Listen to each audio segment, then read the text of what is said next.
Friends, स्वागत है आपका clarity for bank exams YouTube channel पर। तो इस वीडियो में हम कंप्लीट इंग्लिश स्ट्रेटेजी की बात करेंगे कि आपको इंग्लिश को किस तरीके से प्रिपेयर करना चाहिए सो दैट फाइनल एग्जाम में आप इंग्लिश में अच्छा स्कोर कर पाएं। और इस वीडियो में मैं अपनी स्ट्रेटेजी के बारे में भी बताऊंगी कि मैंने अपने फर्स्ट अटेम्प्ट में आईबीपीएस एग्जाम में 24.75 मार्क्स कैसे स्कोर किए और आप अपने अपकमिंग एग्जाम में 25 प्लस मार्क्स कैसे सिक्योर कर सकते हैं।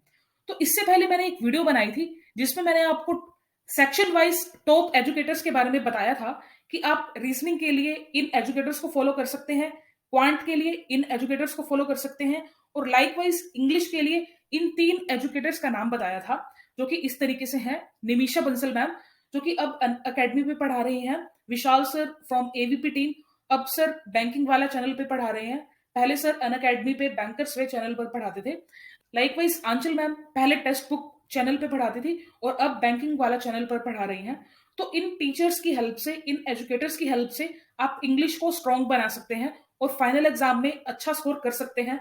तो मैं आपको इस वीडियो में बताऊंगी कि आप क्या क्या तरीके फॉलो कर सकते हैं, क्या आपकी स्ट्रेटेजी होनी चाहिए इंग्लिश को स्ट्रॉन्ग बनाने के लिए। तो इस वीडियो में आप बने रहिए। तो पहले हम बात करते हैं 120 rules of grammar by Nimisha Bansal ma'am. Friends, ये video 120 rules of grammar by Nimisha Bansal ma'am, लगभग ये 12 घंटे की वीडियो है। तो इसमें मैम ने ग्रामर के रूल्स के बारे में बताया हुआ है। फॉर एग्जाम्पल, कई बार हम कंफ्यूज हो जाते हैं कि यहाँ पर बिटवीन लगेगा या अमंग लगेगा। तो इस वीडियो में मैम ने इस कंफ्यूजन को क्लियर किया हुआ है। लाइकवाइज टेंसेस के रूल्स के बारे में भी बताया हुआ है, एग्जाम्पल देकर बताया है कि एग्जाम में किस टाइप के क्वेश्चंस आ सकते हैं और किस तरीके से हमें इन रूल्स को फॉलो करना है और किस तरीके से हम उस क्वेश्चन को ठीक कर सकते हैं। लाइकवाइज प्रेपोजिशंस में हम काफी कंफ्यूज हो जाते हैं। फॉर एग्जाम्पल, ऑन की जगह फॉर लगा देते हैं, फॉर की जगह ऑफ। तो इस तरीके से प्रेपोजिशंस में भी कंफ्यूजन होती है। तो लाइकवाइज मैम ने इस वीडियो में इनके प्रॉपर यूज के बारे में बताया हुआ है, जो कि इस टाइप की क्वेश्चंस आपको एग्जाम में देखने को मिल जाते हैं। तो इसकी आपको एक पीडीएफ भी मिलेगी। मैम का चैनल है टेलीग्राम पर, आप वहां से वो सर्च कर सकते हैं और वहां से पीडीएफ डाउनलोड कर सकते हैं और आप वहां से प्रैक्टिस भी कर सकते हैं। अगर आपको ऑनलाइन पढ़ना पसंद नहीं है और अगर आपको पेपर बैक एडिशन चाहिए तो आप बुक भी खरीद सकते हैं। आई थिंक इस पर बुक भी है, 120 रूल्स ऑफ ग्रामर। बट मैंने तो ये बुक वगैरह खरीदी नहीं थी, बस ये वीडियो ही देखी थी। बट अगर आप इसको आगे देखना चाहें तो आप वो बुक वगैरह खरीद सकते हैं, जो भी है आप देख लीजिएगा। सो अगर आप शॉर्ट्स पे नोट्स भी बनाना चाहें तो वो भी बना सकते हैं, अदरवाइज आपको पीडीएफ में सब कुछ मिल ही जाएगा। अगर फिर भी आप अपनी कन्वीनियंस के लिए बनाना चाहते हैं तो शॉर्ट नोट्स बना सकते हैं, जो कि आपको रिवीजन करने में हेल्पफुल होगा। इसके अलावा फ्रेंड्स, एक ट्रेडिशनल मेथड है ग्रामर को पढ़ने का।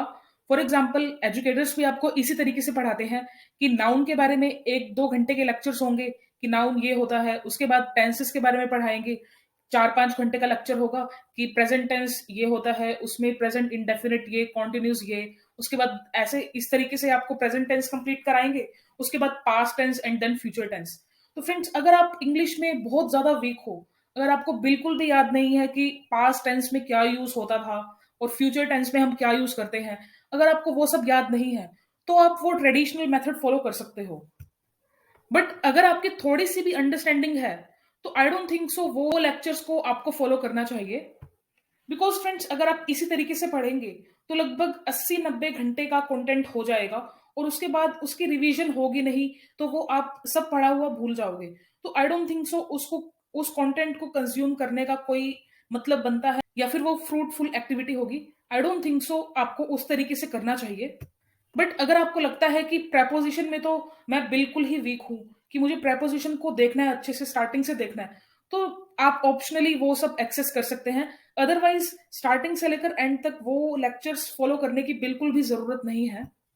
इसके बजाय आप रिवर्स इंजीनियरिंग मेथड फॉलो कर सकते हैं। वो कैसे? आप मॉक टेस्ट सॉल्व कर सकते हैं, सेक्शनल मॉक्स दे सकते हैं और उसके बाद उन मॉक्स को एनालाइज कर सकते हैं और उन मॉक्स में जो आपकी मिस्टेक्स होंगी उसके सॉल्यूशंस को पढ़कर आप उस टॉपिक को स्ट्रॉन्ग बना सकते हैं। तो इस तरीके से आप ग्रामर को कवर कर सकते हैं। आई होप मैंने आपके डाउट्स को क्लियर कर दिया है कि आपको ग्रामर को किस तरीके से अप्रोच करना है। अगर फिर भी आपको कोई डाउट रह जाता है तो आप कमेंट सेक्शन में पूछ सकते हैं। तो फ्रेंड्स, अब हम बात करते हैं न्यूज़पेपर की। क्या हमें न्यूज़पेपर पढ़ना चाहिए या फिर बिना न्यूज़पेपर पढ़े काम चल सकता है? तो फ्रेंड्स बहुत सारे एस्पिरेंट्स की ये प्रॉब्लम होती है कि उन्हें न्यूज़पेपर समझ नहीं आता। फ्रेंड्स न्यूज़पेपर समझ क्यों नहीं आता? बिकॉज़ मे बी वो इंग्लिश बैकग्राउंड से नहीं है या फिर इंग्लिश मीडियम बैकग्राउंड से है भी सही, तो न्यूज़पेपर पढ़ने की हैबिट नहीं है, तो बस इंग्लिश थोड़ी बहुत समझ आती है। तो फ्रेंड्स इसके अलावा अगर आप बात करेंगे तो न्यूज़पेपर में टेक्निकल लैंग्वेज भी यूज़ हुई होती है। फॉर एग्ज़ाम्पल अगर हम द हिंदू के बारे में बात करेंगे, तो उसकी इंग्लिश काफ़ी टेक्निकल लिखी होती है और काफ़ी डिफ़िकल्ट लैंग्वेज लिखी होती है, जो कि एक नॉर्मल एस्पिरेंट को समझ नहीं आएगी। स्टार्टिंग में तो बिल्कुल भी नहीं आएगी। फॉर एग्ज़ाम्पल एक आर्टिकल आया न्यूज़पेपर में कि सुप्रीम कोर्ट ने इस केस पर नई जजमेंट दी है। अगर उसमें ये कीवर्ड्स उस आर्टिकल में ये कीवर्ड्स यूज हुए हों like Keshav Nandan Bharati versus state of Kerala, तो आपको ये सब समझ नहीं आएगा बिकॉज आप उस बैकग्राउंड से नहीं है, आप लो बैकग्राउंड से नहीं है या फिर तरीके की नॉर्मल अंडरस्टैंडिंग नहीं है। और आपको फ्रेंड्स उसका कॉन्टेक्स्ट भी तो नहीं पता ना, क्योंकि काफी टाइम से वो केस फॉलो हो रहा है या फिर कोई भी न्यूज का एक कॉन्टेक्स्ट होता है ना। तो इन अ नटशेल आपको वो पढ़ने में काफी मुश्किलें आती होंगी अगर आपने पहले न्यूज़पेपर पढ़ना कभी ट्राई किया है तो। और क्या होता है कि एस्पिरेंट्स स्टार्टिंग में न्यूज़पेपर फॉलो करते हैं, उसके बाद फ्रस्ट्रेट हो जाते हैं और बिल्कुल छोड़ देते हैं। तो ऐसा भी एस्पिरेंट्स के बीच में देखने को मिला है। तो फ्रेंड्स आप कर क्या सकते हो? तो फ्रेंड्स आप ऐसा कर सकते हो कि आप अपना फेवरेट सेक्शन पढ़ सकते हो या फिर जिस सेक्शन की आपको नॉर्मल अंडरस्टैंडिंग है, तो उस सेक्शन को पढ़ सकते हो। फॉर एग्जाम्पल कुछ एस्पिरेंट्स का स्पोर्ट्स सेक्शन फेवरेट हो सकता है, तो आप स्पोर्ट्स सेक्शन पढ़ सकते हो। या फिर कुछ लोगों को एनवायरनमेंट के बारे में ज्यादा इंटरेस्ट होता है, तो आप वो सब पढ़ सकते हो। कहने का मतलब यही है कि आपको एक जनरल अंडरस्टैंडिंग होनी चाहिए हर सब्जेक्ट की। फ्रेंड्स एजुकेटर्स एडिटोरियल्स पढ़ने को क्यों बोलते हैं? क्योंकि someway down the line editorials ही यूज होते हैं आपके रीडिंग कॉम्प्रहेंशन में। एस्पिरेंट्स का स्पोर्ट्स रीडिंग हैबिट तो होनी ही चाहिए बिकॉज इंग्लिश इंग्लिश में ही नहीं और सब्जेक्ट्स में भी हेल्पफुल है। फॉर एग्जाम्पल रीजनिंग में भी हमारी इंग्लिश काम आती है। उस जो पजल एक बड़ी सी पजल दी होगी, उसको आपको कॉम्प्रहेंड करना भी आना चाहिए ना, तो वो कहीं ना कहीं वही स्किल्स यूज होती हैं। लाइकवाइज आपके मेंस में भी यूज होती हैं ये स्किल्स। और डाटा इंटरप्रिटेशन में भी, स्पेशली मेंस की डाटा इंटरप्रिटेशन में, ये सब रीडिंग स्किल्स काम आती हैं। और आगे लाइफ में भी ये रीडिंग स्किल्स आपके साथ रहेंगी, आपको बेनिफिट करेंगी। तो इस तरीके से आप न्यूज़पेपर को देख सकते हैं। कुछ लोग एजुकेटर्स को भी फॉलो करते हैं, इन चैनल्स को भी फॉलो करते हैं यूट्यूब पर, लाइक विशाल सर हो या फिर अड्डा हो या फिर बैंकिंग वाला चैनल पर कोई भी वीडियो आ रही हो, या कुछ लोग बायजूस को भी फॉलो करते हैं। तो आप वो सब भी देख सकते हैं कि आपको किस एजुकेटर का इंग्लिश न्यूज़पेपर पढ़ाना पसंद आ रहा है, तो आप वो भी देख सकते हैं। अगर आप वो सब नहीं करते हैं तो या नहीं करना चाहते, तो आप नॉन फिक्शन बुक्स भी पढ़ सकते हैं। फॉर एग्जाम्पल कुछ लोगों को नॉन फिक्शन बुक्स पढ़ना पसंद होता है, तो वो पढ़ सकते हैं। आपका एक हॉबी डेवलप भी हो जाएगी साइड की साइड, और कॉम्प्रहेंशन स्किल्स भी आ जाएंगी। लाइकवाइज कुछ लोगों को फिक्शन बुक्स पढ़ना पसंद होता है, तो स्टोरी मैनर में वो सब लिखा होता है, तो आप उस तरीके से भी कर सकते हैं। कहने का मतलब यही है कि जो भी लिखा हुआ है वो समझ में आना चाहिए। अगर 100% समझ नहीं आ रहा, तो 90 to 95% तो उसकी अंडरस्टैंडिंग होनी ही चाहिए। अगर आप 80 to 90% भी अच्छे तरीके से उस कॉम्प्रहेंशन को समझ लेते हैं ना, तो आई थिंक आपका एग्जाम आसानी से निकल जाएगा। तो इस तरीके से आप इस पोर्शन को कवर कर सकते हैं। तो अब हम बात करते हैं वोकेबलरी पोर्शन की। तो फ्रेंड्स आपने यूट्यूब पर देखा होगा, या फिर अगर आप कोई पेड कोर्स परचेज करते हैं उसमें भी आप ये चीज ऑब्जर्व कर सकते हैं, या फिर अगर आप ऑफलाइन कोचिंग अटेंड कर रहे हैं तो वहां पर भी आपको वोकेबलरी पढ़ाएंगे, 1000 वर्ड्स रटने को बोलेंगे। तो फ्रेंड्स ये सब आप ठीक है थोड़े टाइम के लिए याद रख सकते हो, बट लॉन्ग टर्म में आपको याद नहीं रहेगा, आप भूल जाओगे। 1000 वर्ड्स याद करना is not a small task. उसमें एजुकेटर्स आपको रूट वर्ड्स पढ़ाएंगे, उससे रिलेटेड 10-15 वर्ड्स जो आपने कभी सुने भी नहीं होंगे वो पढ़ाएंगे, उसका मतलब बताएंगे। फ्रेंड्स ये सब रट्टा लगाना I don't think so fruitful activity है। तो मैं तो सजेस्ट नहीं करूंगी वो सब रटने के लिए। मैं तो यही कहूंगी कि आप रिवर्स इंजीनियरिंग मेथड फॉलो कीजिए। फॉर एग्जाम्पल कुछ कीवर्ड्स या कुछ वोकैब आपको बारी बारी देखने को मिल रही है, तो आप उसका मीनिंग सर्च कर सकते हैं गूगल पर, उसका मीनिंग जान सकते हैं, या फिर ये समझने की कोशिश कीजिए कि वो वर्ड उस सेंटेंस में कहना क्या चाहता है। क्या वो पॉजिटिव फीलिंग कन्वे कर रहा है या फिर नेगेटिव फीलिंग। फॉर एग्जाम्पल जब मैंने ये सब करने की कोशिश की, तो मुझे एक वर्ड मिला ग्लीफुल, जो कि रीडिंग कॉम्प्रहेंशन में यूज हुआ हुआ था। तो मुझे इसका मतलब समझ नहीं आ रहा था कि ये पॉजिटिव कन्वे कर रहा है या फिर नेगेटिव इमोशन। तो मैंने इसको बाद में सर्च किया, गूगल किया, तो मुझे पता चला कि ये पॉजिटिव इमोशन डिस्प्ले कर रहा है। इसका ग्लीफुल का मतलब होता है हैप्पी एंड एक्साइटेड। तो इस तरीके से आप रिवर्स इंजीनियरिंग मेथड यूज कर सकते हैं।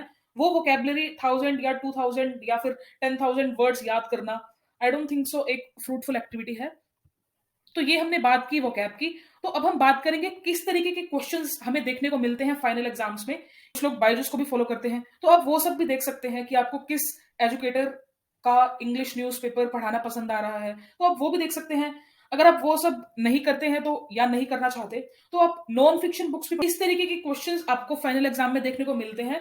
तो वो फर्स्ट है एरर स्पॉटिंग। फ्रेंड्स, आपको एरर स्पॉट करना होगा। एक सेंटेंस लिखा होगा, वो सेंटेंस ग्रामेटिकली इनकरेक्ट हो सकता है, तो उस सेंटेंस का आपको पोर्शन चूज करना होगा जो कि ग्रामेटिकली इनकरेक्ट है। तो इस तरीके से आप एरर स्पॉट कर सकते हैं। ये फ्रेंड्स इजी टॉपिक ही होता है, अगर आप इसको प्रैक्टिस करेंगे तो अच्छे से इसको स्ट्रॉन्ग बना सकते हैं। तो अब हम नेक्स्ट बात करते हैं वर्ड स्वैपिंग की। बड़ा सा सेंटेंस लिखा होता है और उसमें आपको वर्ड्स स्वैप करने होते हैं। अगर आप इसको मॉक टेस्ट में प्रैक्टिस करेंगे तो आसानी से आपको पता चल जाएगा कि ये क्वेश्चन को कैसे सोल्व करते हैं। और कुछ फिलअप्स भी आते हैं, like fill in the blanks होंगे और 4 ऑप्शंस दे रखे होंगे कि कौन सा वर्ड अप्रोप्रिएटली इस फिलअप में फिक्स हो सकता है। तो वो भी आप आसानी से कर पाएंगे अगर आप इसकी रेगुलरली प्रैक्टिस करेंगे। और मैच द कॉलम्स भी आते हैं, आपको सेंटेंस को मैच करना होता है। और क्लोज टेस्ट आता है। क्लोज टेस्ट में क्या होता है फ्रेंड्स, बहुत बड़ा एक पैराग्राफ लिखा होगा और उसमें फिलअप्स ही होंगे, तो it's kind of a fill up ही है।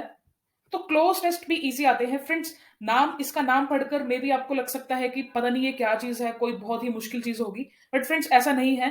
अगर आपकी इंग्लिश की जनरल अंडरस्टैंडिंग है या थोड़ी बहुत भी आप इंग्लिश जानते हैं ना, तो आप इसको आसानी से कर लेंगे। यहाँ पर डॉक्टर थरूर होने की जरूरत नहीं है। अगर आपकी जनरल अंडरस्टैंडिंग है तो आप इंग्लिश को आसानी से कर सकते हैं। और पैरा जंबल्स भी पूछे जाते हैं। तो पैरा जंबल्स में क्या होता है फ्रेंड्स, एक स्टोरी काइंड ऑफ होती है और उसमें अलग अलग सेंटेंसेस लिखे होते हैं और उनको फ्लिप किया होता है। तो आपको ये बताना होता है कि फर्स्ट सेंटेंस कौन सा है, सेकंड कौन सा है, थर्ड फोर्थ फिफ्थ कौन सा है। तो फ्रेंड्स कुछ पैरा जंबल्स आसान भी होते हैं और कुछ मुश्किल भी आते हैं। तो आसान वाला तो आप आराम से कर ही लोगे। जो मुश्किल वाले पैरा जंबल्स होते हैं, तो आप किस तरीके से अटेम्प्ट कर सकते हैं। आपको फ्रेंड्स उनमें भी फर्स्ट और लास्ट सेंटेंस तो आसान आराम से पता चल ही जाएगा, तो वो आप अटेम्प्ट कर सकते हैं। बाकी 3 क्वेश्चंस छोड़ भी सकते हैं। आपको ये ध्यान रखना है कि आपको नेगेटिव मार्किंग नहीं चाहिए, आपको गलत नहीं करने, तो तुक्का मत लगाइए, जितना आता है उतना कीजिए। इसके अलावा रीडिंग कॉम्प्रहेंशन भी है। रीडिंग बड़ा सा सेंटेंस लिखा होता है और उसमें आपको वर्ड्स स्वैप करने होते हैं। अगर आप इसको मॉक रीडिंग कॉम्प्रहेंशन एक बहुत ही इंपॉर्टेंट टॉपिक है। आप इसके नंबर ऑफ क्वेश्चन से ही अंदाजा लगा सकते हैं कि कितना इंपॉर्टेंट टॉपिक है।